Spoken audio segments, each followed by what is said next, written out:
We're going to jump straight into panel 2 then, which is titled Community Connections and Collaboration.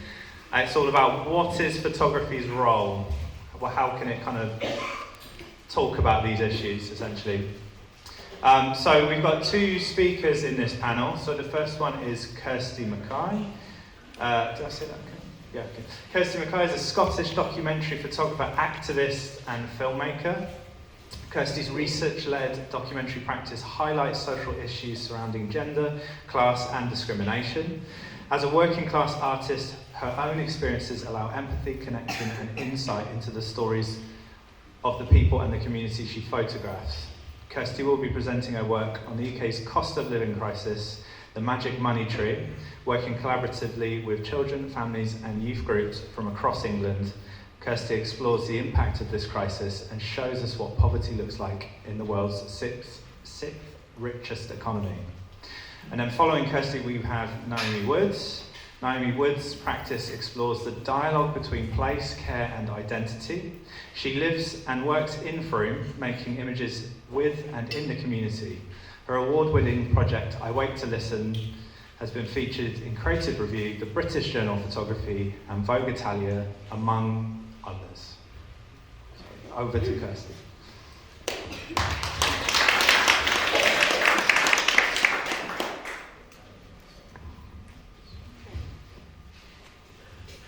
It's so nice to be here today to talk about inequality, which is a topic really close to my heart. When I was growing up in Glasgow, we had a poster on our kitchen wall, and it was from a theatre company that were called 784, and they called themselves that because at that time, in the early 80s, 7% of people owned 84% of the wealth globally, and today it's now 1% that owns 99% of the wealth. So it's a subject that I really care about, and I'm going to talk about inequality more broadly through my work, The Magic Money Tree, which is documenting the UK's cost of living crisis.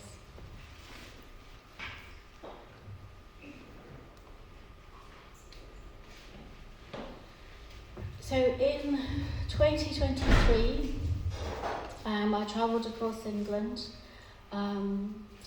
photographing and talking to people about their experience of the cost of living crisis.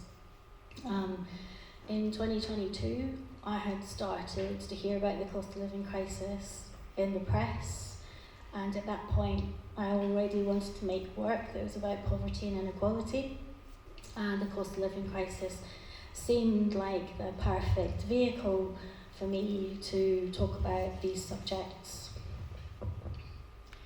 So with the support of an Arts Council National Lottery project grant in 2023, I based myself in 3 areas in England.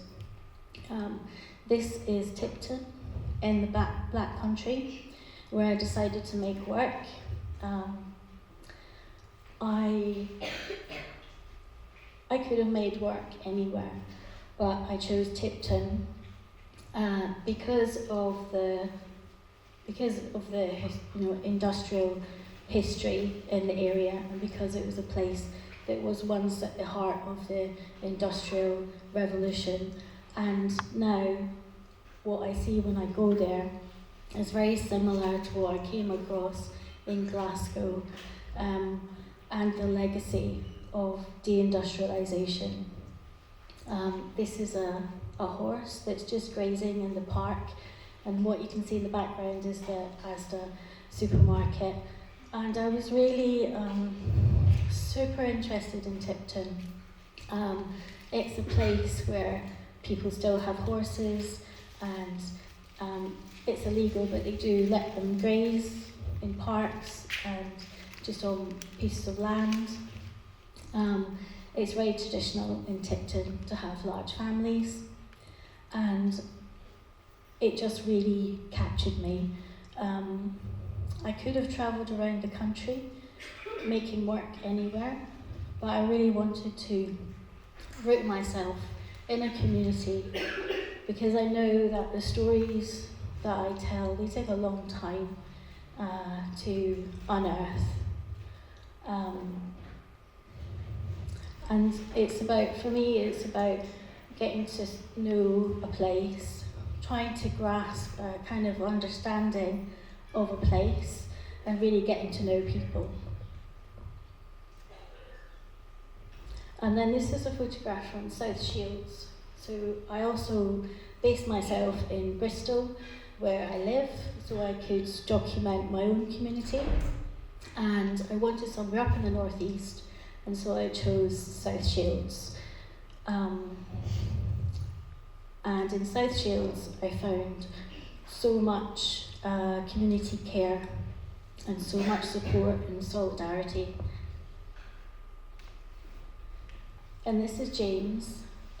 So James lives in Tipton, in Prince's End, and James is the kind of person that you hope to meet. So I was going into communities where I didn't know anybody, I didn't have any connections, and I was starting from scratch. And I saw an article in the local paper with James in it, and I tracked him down through Facebook. And James is at the heart of his community.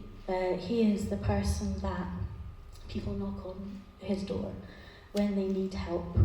And James was able to kind of anchor me into this community and introduce me to lots of other people. And I'll just read you James's own words.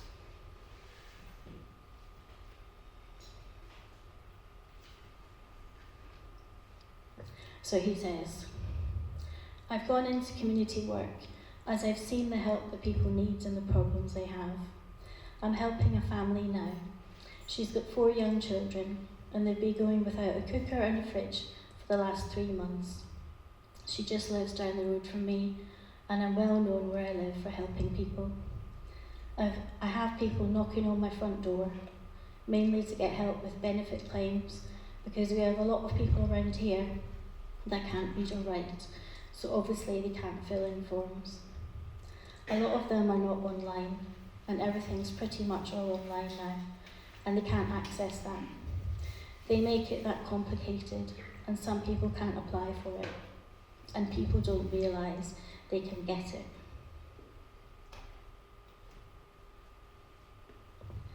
And this is Poppy. So I was very aware that I was going into communities that I wasn't a part of, and I didn't feel it was right for me just to document my own point of view. I really wanted the point of view of people that lived in those communities. And so Poppy was one of a group of children that I worked with in Tipton, and I gave out some compact film cameras and taught workshops teaching the children how to use the cameras. And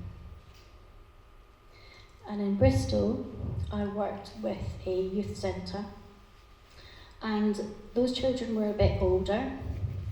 This is Alex, and this is Dylan.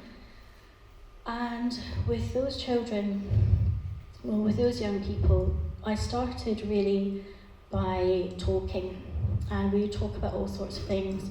We would talk about what issues they cared about. We talk about what was going on in their lives, and then I would take portraits of them, and then I gave them cameras to take their own photographs. And this is Dylan's self-portrait of himself. And through this process, I really learned that there were many situations where I was not the right person to take certain photographs. And what I love about this picture is that when Dylan photographs himself, he's got this amazing grin that I wouldn't have got. And we talked a lot about young people's voices we talked about the fact that they had a voice and how they could grow their voice and what their opinions were. And we made placards, and the young people could make a placard about anything that they cared most about. And this is CJ with his placard saying, "Tax the rich, feed the poor." And this is Talisa in Tipton. And when I did the workshop with the young people in Tipton, it was really amazing because they kind of exploded out into the shopping centre and they played with the cameras. And their pictures were so full of play and vibrancy and movement and were completely different to my pictures. And what they do for the project is they take quite a serious subject matter and they inject loads of vibrancy and loads of life to it, which is a real contrast to my pictures, which are much more serious. But they show a different side to those communities. These are some paintings that I found in South Shields in a church hall. They're painted by Dave Brunton, who he painted pictures of his experience of being homeless and his friends' experiences of being homeless. And so in South Shields, I started working with a social navigator who works for the council, and she very much matches up people who are in need with local services. And she took me to a drop-in centre at St Hilda's Parish Church, where anyone could go if they are isolated, experiencing homelessness, or struggling with a cost of living crisis. And so I was showed these paintings that Dave had made. I later photographed Dave, and he allowed me to use them in the Magic Money Tree.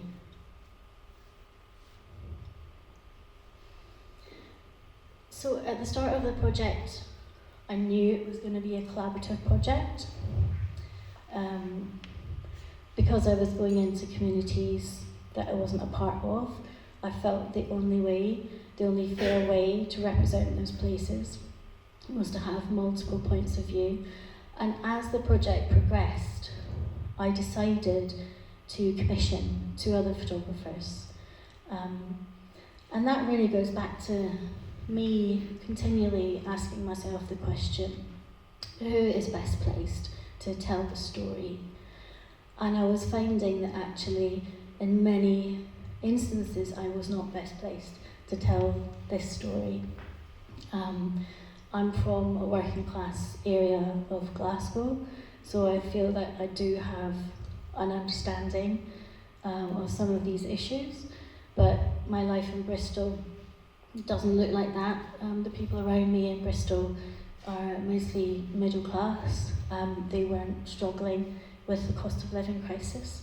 So I looked for other photographers that were better placed than I was to tell some of these stories. I had been taking photographs of baby milk in supermarkets that have the security tags on to stop people from stealing them because they've gone up so much in price. And I saw Jade Carr-Daly. I saw her work in Bristol, and she was working with young mums in Bristol, and I thought that she would be much better to document this specific issue about the cost of baby formula. So when I met up with Jade, I shared my shortlist with her, and she chose the issue of the price of baby formula. So she made a short series for the Magic Money Tree, and I love that she's written in baby formula in this picture. I also commissioned, his name escapes me now, Robbie Murray, who's based in Glasgow, and I commissioned him because he experienced homelessness as a teenager, so he made some pictures for the book as well. And then in the summer of 2023, I got a small commission from Bristol Photo Festival, and they matched me up with the North Bristol Food Bank, and the aim was for us to make collaborative work in the food bank. And I went into this section of work trying to think about how I would make that collaborative work. Did I give people cameras? Did I get people to talk about the issues behind the cost of living crisis? And when I went into the situation, the first thing I did was just to sit and observe one of the sessions. And I quickly realised that there wasn't a lot of capacity for people visiting the food bank to get involved in an art project. It seemed like a stupid idea. And I did give some people cameras. I met some people that did want to take photographs. And there was one woman I'd check in with every week, and she didn't manage to take any photographs. So in the end, what happened was I just went in and I spoke to people, and then I took their words and I painted them on bus shelters outside on the high street, and the work became that.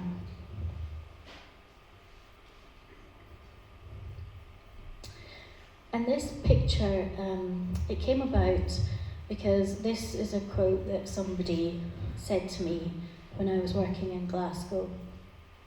As part of the Magic Money Tree, there was 2 photo essays in The Guardian. And so the first photo essay, I had this piece of text, and it was very much my kind of full stop in the photo essay. But it got edited out, and that happens all the time.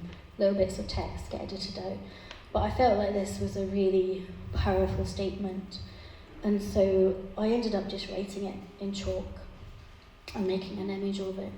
And because I really wanted this statement in the work, and I felt like making an image, it would be harder to edit out. And I also think that perhaps it was edited out because the people at The Guardian were from a very different background, and they just perhaps didn't get the significance. So this is me making an attempt to get this back into the work. This is the drop-in centre at St Hilda's in South Shields. And what I found there was really just an incredible amount of community strength and solidarity and mutual aid. So people would come in the morning, they'd get breakfast, there would be chat, company, conversation, laughs, bingo. The social navigators from the council would go because they knew where to find the people that needed the help. So people would be given help and support, and then a hot lunch at the end of it. And the woman in the foreground with the red t-shirt, that's Leanne, and Leanne features quite a lot in the Magic Money Tree. But this was the first time I photographed Leanne, and this was kind of maybe springtime in 2023, and I continued to make work with Leanne for the rest of the year.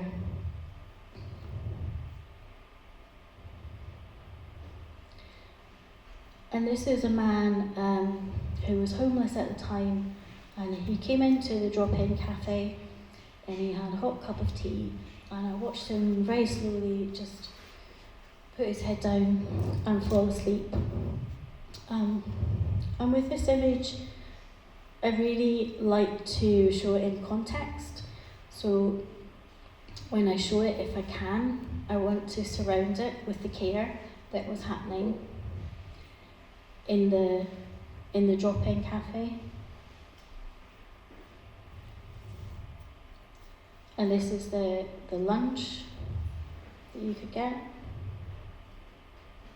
And this lady, I only saw her one time at the drop-in cafe. Most people, well, my preferred way of working is to meet people, get to know them over a long period of time, photograph them, go back, give them prints, have a conversation about what they think about what I'm doing, and I like that to evolve over a long period of time. But this lady I only met one time, and I don't think she would have got to see the picture, unfortunately. And this is Jacqueline. So one of the things I did when I went into the drop-in centre, because I knew there was going to be a feature in The Guardian, I said to people that, I'm aiming to get this in The Guardian. And people were like, okay, I'll tell you how it is. People were very ready to tell me their story. And Jacqueline said, during the COVID period, I had been homeless and had great difficulties. I couldn't get any help during that period to find anywhere else. I had to live in a tent. I've got a place to live now for the past 3 months. I'm just getting used to the cost of living because bills and everything like that, especially gas. All these things that you have to cope with once you do have a home and a roof above your head again is quite difficult. It costs a lot to live. So those words from Jacqueline, at the moment, it costs a lot to live, are still really going through my head, and I feel that I'm going to do something else with that phrase, it costs a lot to live. And this is Leanne. So every time I would go to South Shoes, I would go and visit Leanne. And there were times where things happened in her life and I didn't take any photographs or just dropped round for a cup of tea. But I knew Leanne had a story to tell. I didn't know how it was going to fit into the story that I was telling, but I just kept going back, chatting to her. And then on this occasion, I took some portraits of Leanne. And as I was photographing her, she started to tell me her story. So a lot of the times, I don't go in with a list of questions. A lot of the time, I don't ask any questions. Sometimes people just come out with their story. And as I was taking pictures of her, she told me that she's got 5 children. All of her children have had time and care. And at that point, when I was photographing her, I could see this woman who had such a lot of pain, not being with her children, but she had just seen her twins because it was their birthday. So she also had so much joy. So it was a really profound experience to work with Leanne. And then I went back in December, so right at the end of my year of taking photographs for this project. And by that point, 2 of Leanne's oldest children were back at home, living with her. And she told me on that visit, I'll read it out, I'll read her words.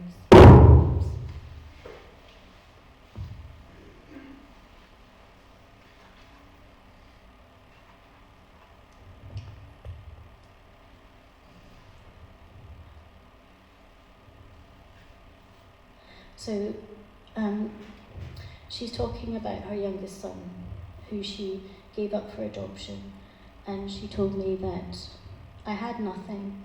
I gave him up for adoption. If I'd had support, I could have kept him. So she had broken up from the relationship she was in, and she had to move out, and she had absolutely no money, and she felt her only option was to put her son up for adoption. And in the book, I put that together with a quote from Sir Andrew MacFarlane, who is head of the family courts. And he says, "Cuts to council budgets have contributed to the rise in the number of children taken into care. I think it has to be said that with austerity, the resources available to local authorities to do something else other than come to court, to put in a social work assistant or a Sure Start or whatever that might be, are not there in the way that they were a decade ago." And so that's kind of what I'm looking for when I'm telling a story.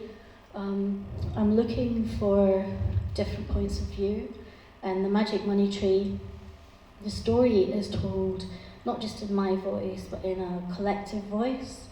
There's over 50 contributors to the Magic Money Tree, and I'm really interested in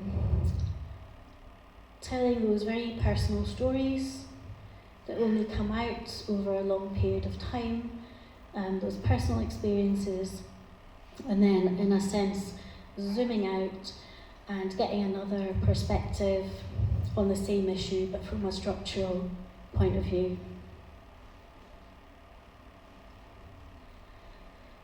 So the title of the book comes from this quote from Theresa May, which was back in 2017, and she says, "There isn't a magic money tree that we can shake that suddenly provides for everything that people want." And she said that on BBC Question Time, and it was in response to a nurse who had challenged her about why her wages had basically stagnated. And it's a really important question. And what Theresa May has done is she's used this phrase, the magic money tree, as a smokescreen to avoid actually answering the question and to avoid getting into the real causes of the cost of living crisis.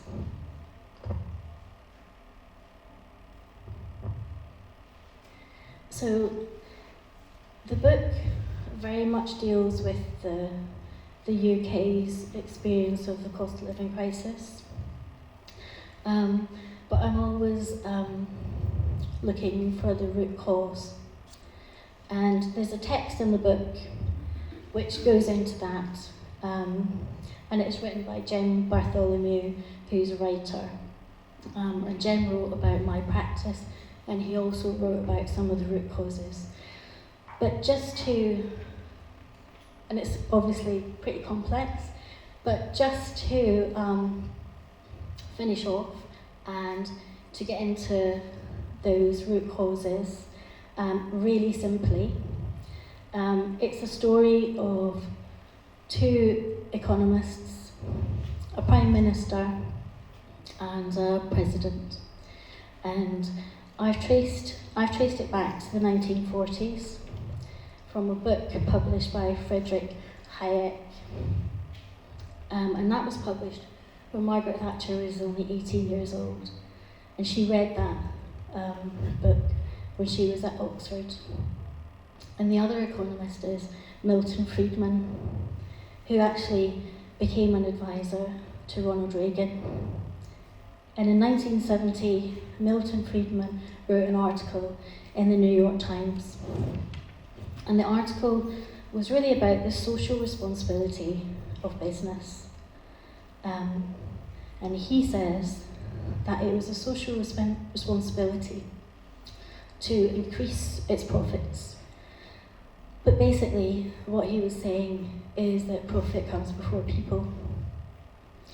And then in 1978, Jack Welch was the CEO for General Electric, and he started to put that theory into practice. And since 1978, CEO salaries have increased by 1,400%. And so, when I made the Magic Money Tree, I thought I was photographing a cost of living crisis. I thought I was photographing something that was short-lived, that we would pass through. But my understanding of the cost of living crisis has changed, and I would actually say it's perhaps more accurate to call it a cost of living emergency. Because what's happened in my lifetime, and I'll go back to what I said at the very beginning about the poster that was on my kitchen wall. So I'd always had this phrase in my head, redistribution of wealth, and that's what I wanted to see. And what's actually happened within my lifetime, there has been a redistribution of wealth, but it's gone in the opposite direction. And so money has gone, it's from the middle class and the working class. The money and wealth that they had has decreased, and it's all gone up to the top. So that's now how I understand the cost of living crisis. But I'll leave it there. Thanks.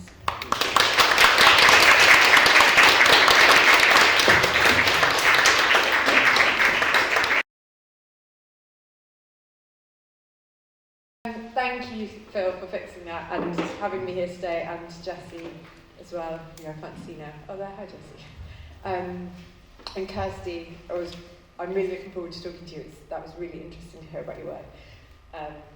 And there was something you touched on at the end. When I was trying to write this, I was trying to figure out how this work that I'm going to talk about today fits into the themes of the festival and our conversations today. And you talked about the family courts guide, talking about the Sure Start centres and how there's not funding for these things, the effect that has on families. And the work I'm going to talk about today is from an ongoing body of work that I've been working for about 6 years about my own experience of motherhood. And it comes from my really narrow perspective as a white woman, cisgendered in a heterosexual relationship, and it's my perspective. And I think it's really important to acknowledge that, because there are so many more voices that still need to be heard within this conversation about parenting and motherhood. I think we've been, in recent years, there's been a bit of a post-COVID photography resurgence in conversations around motherhood, maybe not resurgence, but beginning, and there are so many more voices that need to be heard. This work really isn't over yet. So the work is, the body of work, I Wait to Listen, is about my experience of early motherhood in what I feel is a productivity-obsessed society, in which the period of time in which a child arrives into a family's home is not honoured and respected in the way that it needs to be, and that this is having a hugely detrimental effect on families and their mental health. And as a result of this, parents are really suffering. So the work begins here in this static caravan. Just about a year after moving into this caravan, so this was my home, with my husband, and about a year after moving into it, I gave birth to our first child. We moved into the caravan because before this we were living in a really precarious rental situation in Bristol, and we needed somewhere to move to quite quickly, and this space was available. Before living in Bristol, we'd lived on canal boats, on various different canal boats for nearly 10 years. So we were used to living in a fairly transient way and in a small space. And anybody who's ever been on a canal boat will know how lovely it is to be in a static caravan with a real working toilet and water plumbed in. So it seemed like a natural step for us. And when I found out I was pregnant, we were really pleased to be pregnant and to be bringing a child up in this location surrounded by nature. We were at the caravan, actually it still is there, is just outside Frome, so this work is really made in this area. My labour lasted for just over 2 really long days. And on the second night of being in labour, the clocks went back, and we really abruptly stepped from autumn into winter. And a few hours later, our son arrived. It was the beginning of his life and the beginning of my new life too, as he moved from my body into my arms. He woke every 30 minutes, day and night, not just when he was a tiny baby, but for the first couple of years of his life. And when he slept, he would only sleep if I held onto his hand. So, sorry, I've missed a few images. And in the first week of him being alive, I actually burst a blood vessel in my arm because I had to hold his hand over the side of the bassinet, and I would fall asleep like that, because if I didn't hold it all night long, he would wake up and scream. His tiny body needed feeding almost constantly, as we both learned how to breastfeed together. And it felt like my life now existed just to sustain his. I waited for him to be born for 9 months and laboured for just over 2 days, which is really not an insignificant amount of time. But no amount of time could have prepared me for the shocking violence of giving my whole being over to somebody else.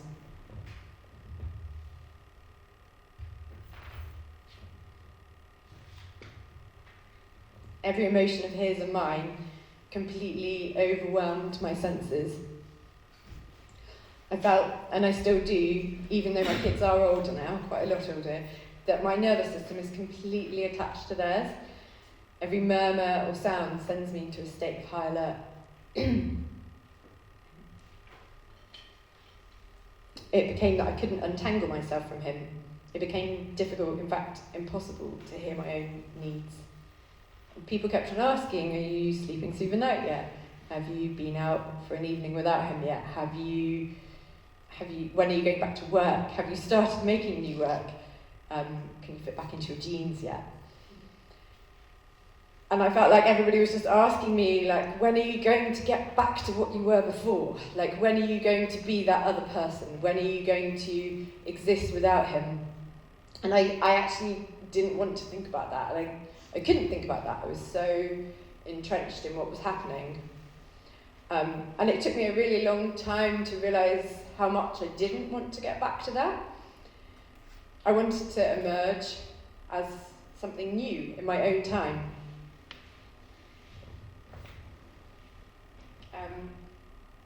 And around this time, I watched a film on Netflix about this amazing guy who, I can't remember the exact thing that happened, but he did something like climb 9 of the highest peaks in only a few days. It was really amazing, and the sort of inspiring real-life adventure film, which I've always loved watching, with a male protagonist. And I felt like I'd seen that sort of thing many times before. It was a beautiful film about a hero who everyone lauded for having undertaken this epic journey of self-discovery. And after it finished, I sat in silence, and then I said, fuck. And then I said, I finally get it. This is why men have to do this. And my husband said, what? And I said, men have to go on all these epic adventures because they don't get to experience what I'm going through right now. I'm not sure if he fully got what I meant, or if he does now, but I felt like I was part way up Everest.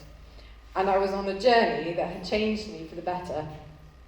And all that anybody wanted to know was when I was going to sleep through the night and fit back into my jeans. And I wondered, why didn't I ever realise before that motherhood is a sacred journey that could change me for the better? Yeah, it's the hardest thing I've ever done, but it's also the best thing. So why in modern society do we have to hide it? Why can't the skills I've learnt there and the growth that I've experienced be honoured outside of my home? So I started turning to images for solace, to see other people having the same experience and exhibiting it, showing it, putting it out there the way that I needed to see it so I wouldn't feel lonely. But I couldn't find any anywhere, so I started making my own, just really for myself. I turned the camera around on myself to try and see the version of motherhood that I needed to see. And what I discovered through doing this was a space for the messy imperfection, for me to accept the messy imperfection of postnatal life. At one end of the caravan, there are these really huge windows, and you can see down this beautiful field that's completely overgrown, and nettles and brambles and a whole ecosystem of life in front of you. And that space kind of became this moving image. Every day looked like a slightly different painting. And we were really living at the mercy of nature. So in the summer, the brambles from the hedgerow next to us would creep into the building, into the structure, and pierce the sides of it. And in the winter, it was so cold, the walls were so thin, that the window would freeze over and we'd have to scrape out the ice. And I got used to the pace and the cycles that nature would provide us. And I learned from Mother Nature that I was living in a season of my life too. And it was constantly changing, from spring to summer, autumn, winter, and back again. I also found solace in reading, and and looked for voices that spoke to the experience I was having. There's one particular text called Mothers, an Essay on Love and Cruelty by Jacqueline Rose, which I return to all the time. And there's a statement in there which gave me a reason to make this work for, not just for myself, but this idea of visibility, and gave me kind of permission to put it out there. I'm going to try and read it to you now. It is, however, still the case that today, in public, the bodily necessities of mothering are brushed under the carpet and are consigned to another hidden, intimate world. It's not just so that men can keep their hands clean, to which some men would fairly report that today they share the housework and change nappies. Rather, the problem goes the other way. The radical care and visceral mess of child rearing must neither degrade nor stain the upstanding citizen. The shameful debris of the human body, familiar to any mother, must not enter the domain of public life and spill onto the streets. And after this, Jacqueline goes on to talk about a time when she persuaded a young colleague of her at the university she was working with to bring her baby into the office and to sit in the cot in the office so that she could work, not just so that her colleague could work, but also to make what she was experiencing visible to everybody else. So I took Jacqueline's words and I began to make the invisible things visible for myself. And as I began to show others around me, women of all ages began to open up about their experiences. I found connection with friends who I thought were coping, and I found and friends who hadn't yet had children, but their pet would show the work to their parents. Their mums would come up to me and say, "I wish I had seen something like this 20 years ago, 30 years ago when I was going through this."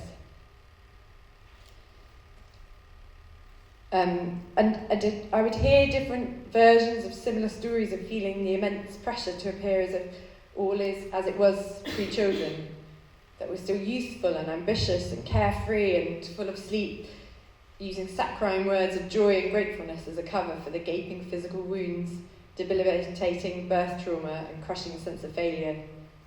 And as we looked together, we shared experiences, made connections and built community.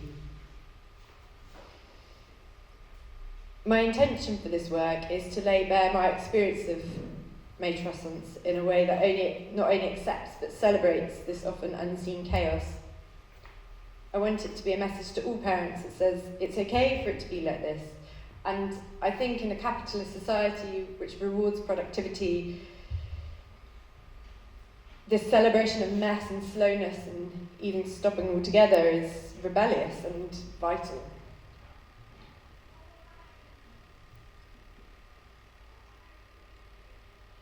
So a few years later, we were lucky enough to be able to leave the caravan and buy a home of our own.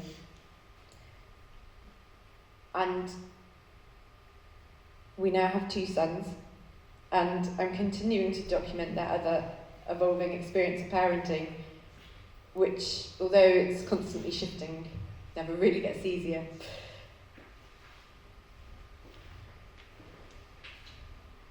The title for the work, I Wait to Listen, is a line from a poem by Sylvia Plath called Morning Song, which she wrote after the birth of her first daughter, Frida.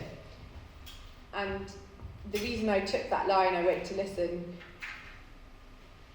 as soon as I had read this poem many times before having children, and as soon as I read it for the first time after having my son, it just spoke to me in a completely different way. It was like I'd passed over through a barrier into another world, and I could hear the words in a different way. And this line, I Wait to Listen, is the first time that I heard someone talk about the experience of constantly being on.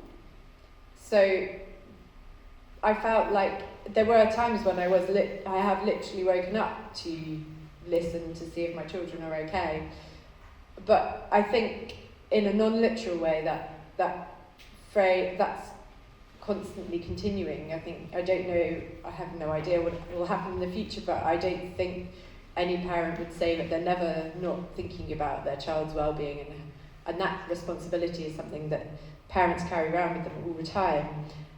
I wanted to read the poem. Love set you going like a fat gold watch. The midwife slapped your foot soles and your bold cry took its place among the elements. Our voices echo, magnifying your arrival, new statue. In a draughty museum, your nakedness shadows our safety. We stand round blankly as walls. I'm no more your mother than the cloud that distills a mirror to reflect its own slow effacement at the wind's hand. All night, your moth breath flickers along the flat pink roses. I wake to listen. A far sea moves my ear.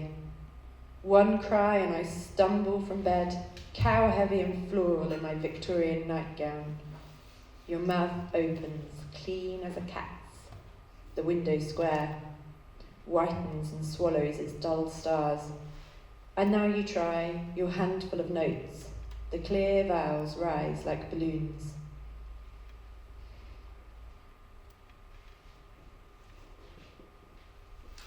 There's more images than I thought before I get to the one I wanted to end on. So I wanted to end here with this image of my husband holding our son. And I think this is what parenting is. It's holding, and often I think it's the mothers who are holding the most. We're holding our children, we're holding our own emotions together. And my husband held me.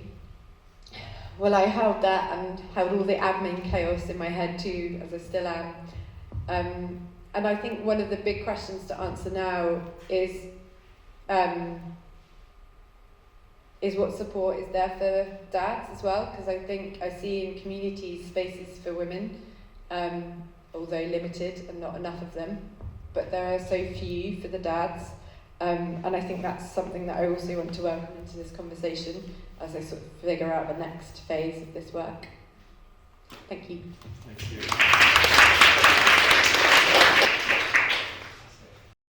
I don't know where to start really. And particularly your work, Naomi, resonates with a lot of my own kind of personal experience. So I don't want to kind of go straight into sort of too much of all of that. So perhaps, Phil, you want to kick off? Yeah, I mean, yeah. My head's just so full of cash. Use that one. Is it this way? My head's just so full of caravans at the moment. Interesting. Yeah. So. Yeah. Okay. I mean, actually, funny enough, I have lots of kind of connections being made about my own personal experience. I'm like literally looking at the picture of the father holding the baby, thinking the same thing. And one of my questions was actually, and how you finished your talk, was, do we need similar for fathers? And you're kind of saying that. There is lots of really amazing work being made about motherhood and mothers and children, but and I wrote down, so like one example that sprung to mind was Philip Toledano's The Reluctant Father, which feels very comic, and almost a lot of that work's about they didn't expect to be, or parenting kind of took them by surprise. And yes, it does a little bit, I think, for a dad, but I just wondered what your kind of take on that was. So the question, sorry, I'm just trying to think. So the question's about. I mean, you kind of said it yourself. You know, like, is there needs to be like maybe an expansion of what we're talking about into fatherhood, or do we need similar for fathers? I think that we need within communities better spaces for. I think it comes down to policies actually, because I think that policies on a political level are sort of squeezing families in this sort of tighter and tighter way, and I think so. Take for example the recent one about childcare, making childcare. I'm going to put that out of the way. So. Free from a much younger age, but it's been put in place so poorly. It felt like just a vote-winning thing that it's not actually feasible. I feel like it's just created an environment where mothers are expected to work more, and fathers have this often. This is, obviously a generalisation, but there's often this immense pressure for them to be the breadwinner, but. As costs rise, and now it feels like everybody's saying, well, the childcare's free, so you can work as much as you want to, and actually it's fucking impossible to work between 9 and 3, and actually, all it does is create a situation where we're, instead of being honest about what we're doing outside of those working hours to make life happen, we're actually shutting up about it even more and just trying to work more. And I think it actually just creates a culture where work is prioritised even more. And I think, and obviously it's just my thoughts and opinions, that for men who are the ones already working more, that means there's even less space for them to be honest about what's going on. It's like this just get your head down and keep working thing. And within communities, I think there are spaces where people in Frome here, there are sort of groups for dads to meet up, but I don't know if there's culturally the right level, we're at the right stage yet where that honesty about feelings really exists yet.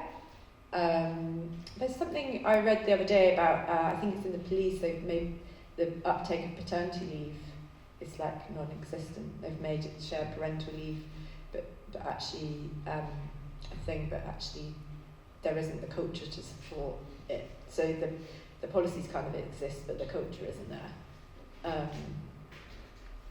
I don't know. I mean, definitely, I'd love to see more work being made about fatherhood. I think just generally more work being made from that perspective. But it needs to come as included in what already exists, not to push anything out, because I think there's so many more stories that need to be heard from women and from queer families and from families made up in different ways and not in, single parent, there's a whole vast array of different ways that families can exist, and I think all those stories need to be heard. If I could just sort of share a reflection and kind of speak more directly about the rural context of all of that. It was quite a while ago actually that I was going to sort of parent and baby groups, but this was in a village, and I was certainly the only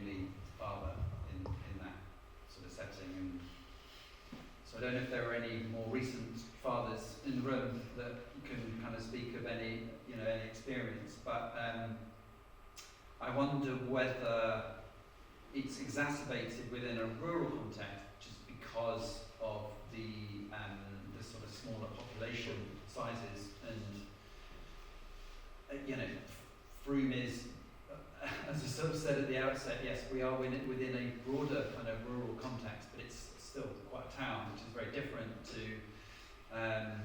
even the village that I am, which is like 3 or 4 villages away from here. So I don't know if that's a sort of particular kind of idiosyncrasy about the sort of rural experience with fathers. But yeah, I don't know what your experience is in kind of more inner city areas with the involvement of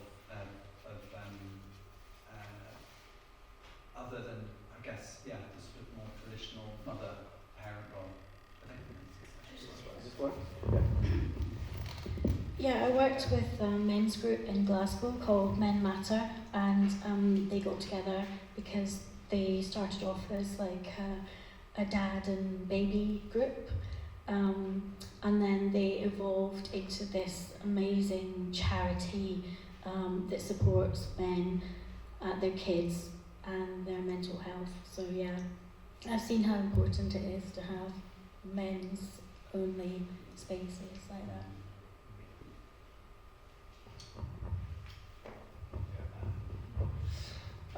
Alright, so I wanted to actually, just another one to you, Naomi. So you didn't explicitly reference it, but I know from our conversation that your caravan was based very locally. It was Yeah. Friggle Street, wasn't it, or something? Well, maybe don't really want to show up where I live, honestly. But yeah, it's not far away. Yeah. So I just wondered, actually, the scenery feels like an important part of the work. Yeah. Obviously based in a kind of rural location. So I just wondered if you could expand on that and how it kind of informed what you were making and why. I think it how did it fall what I was making? I mean, in terms of actually the way that the image is made, the where we were located had a huge impact on the light passing through, and the experience of being in a caravan, much like living in a canal boat, is that you have windows all around you in a way that you don't often in a house, and so we had the most amazing light coming in, and I think that really fed into the work.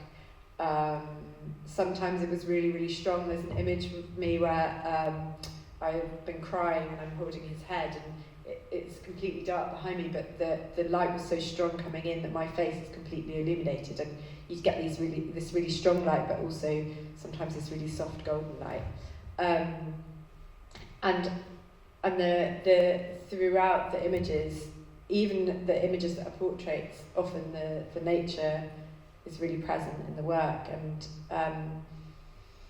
for me, I've always lived in, apart from living in Bristol for a while, I've always lived in nature, and I think there's some sort of duality there between the way that we disrespect nature and the way that we often disrespect families and mothers, and I think that kind of, for me, having a lot of gratitude towards the landscape and really witnessing the brutality of nature, the things that happen that are just really harsh, and also the beauty and the joy. It really felt very reflective of actually the reality of what I was experiencing.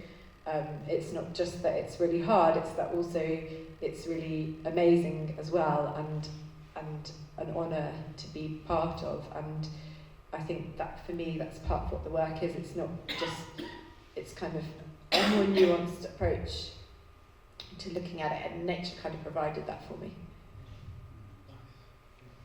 I totally relate to what the luxury really of light, because I was in a caravan for about 2.5 years, and I don't think I'll ever live in a property that actually is so luxuriant in terms of this sort of constant light sort of flooding in. It was absolutely stunning.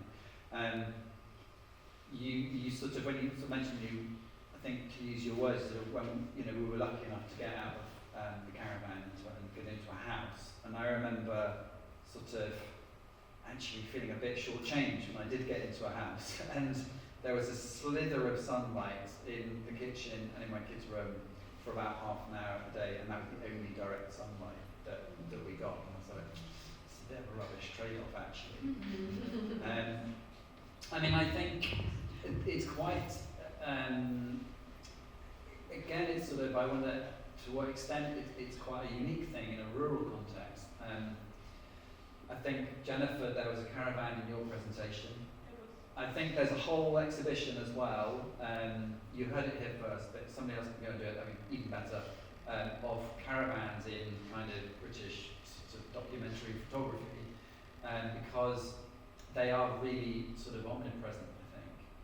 And I remember when I moved into mine, and it was pretty much the only option I had at the time,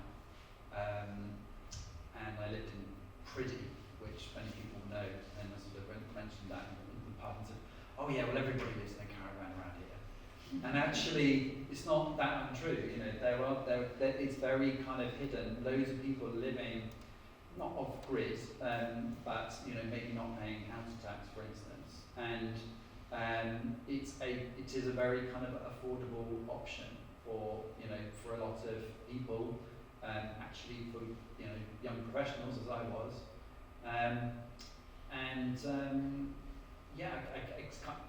there isn't really quite that equivalent, I guess, in an urban context at the moment. Say perhaps the sort of van culture, and in Bristol, heaps of places where there are camper vans sort of parked up, and new communities emerge because that's the only option for kind of housing. So I don't know if you want to say something a bit more about rural housing in your experience.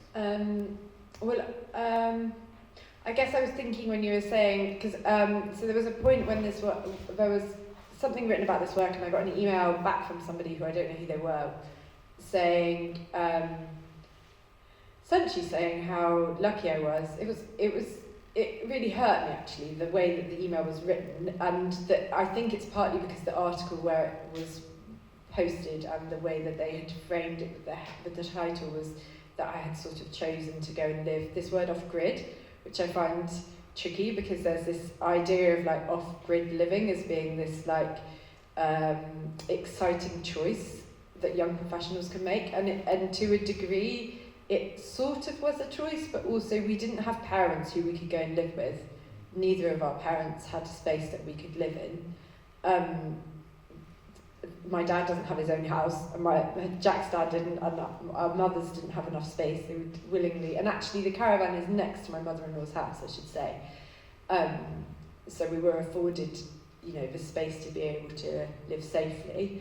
So there are definitely privileges within there, but it's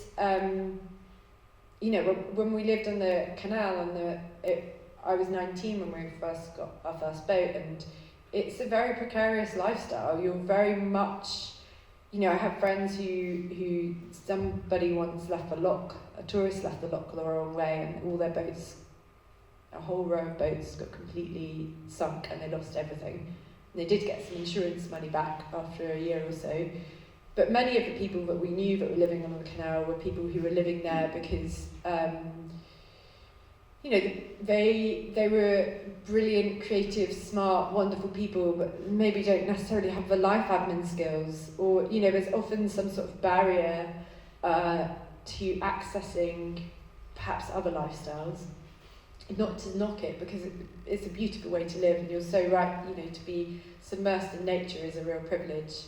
We could have been living in a situation in an urban landscape which would have felt perhaps more dangerous or scary or challenging in other ways, and to be able to look out at nature is a real thing to be grateful for. But you lose something like that, and it's your home, and you've lost everything, and you can't just buy all that stuff back. It's not just about the materiality of everything. It's actually the admin that you have to go through to get to that, and I think you feel very aware, there are, I joked about the toilet, but actually you literally could, I remember coming back to the boat one night a pipe had frozen, the toilet had burst, and we didn't have a toilet, and we had nowhere to live for a while. So we did actually live with Jack's sister, but there are some privileges to being able to live in that way in the countryside, but it's really precarious, and I think I'm aware that the work and the lifestyle can be framed in this kind of young professionals living off grid, and that wasn't really our experience, although there were lots of joyful elements to it. Yeah, that wasn't what happened. If that makes sense. Kirsty, yes, we need to ask you some questions too.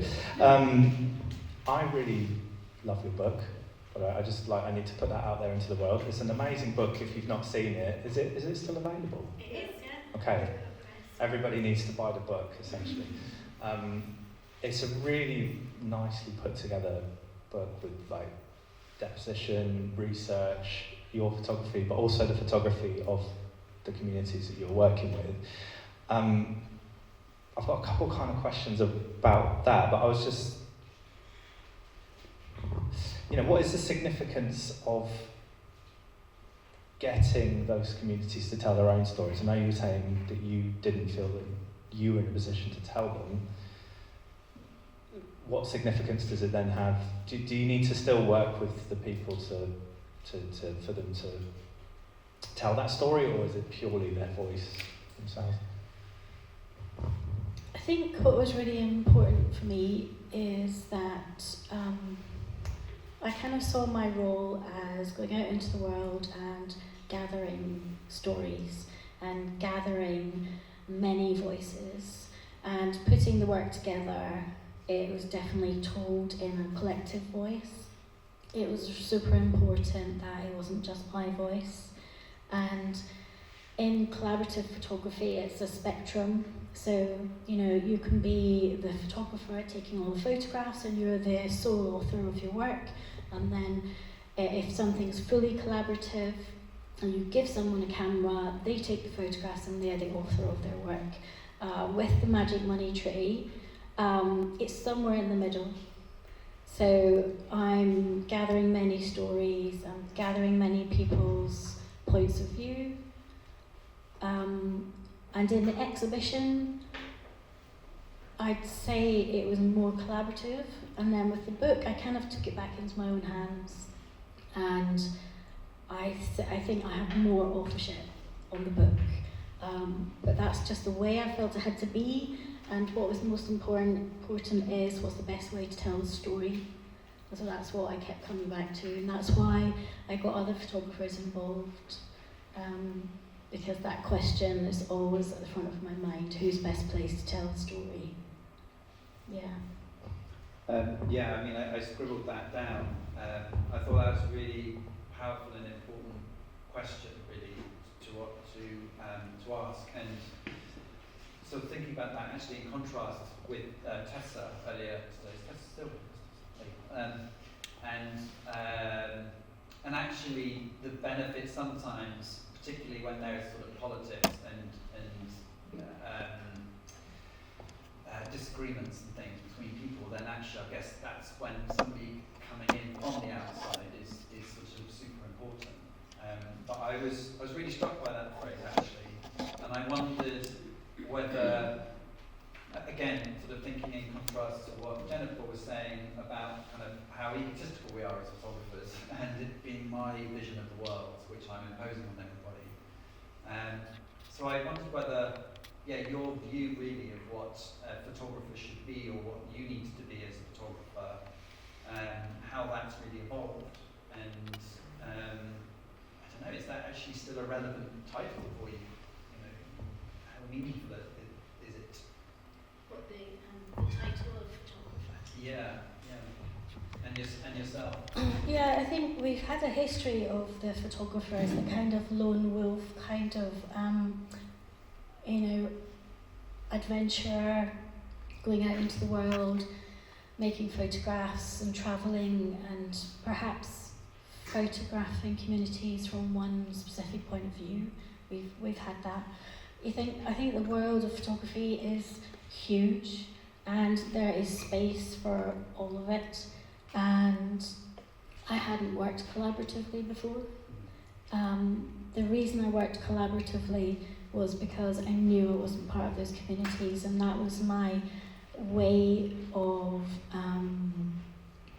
being able to go into communities that I wasn't a part of and gather stories from those places. So working collaboratively, it came about because I wanted to go into different areas, and that was my way of doing it. But I also really believe that my work gets seen quite a lot now, and it's so nice to take other people with you. If we did that more, we'd have way more diverse voices, and I think we'd have way more interesting photography worlds. So it's a little bit about, well, what can I do? And as a photographer, quite often you're working alone, and it's so much more fun to work with other people. Great, well thank you so much, and we'll be back.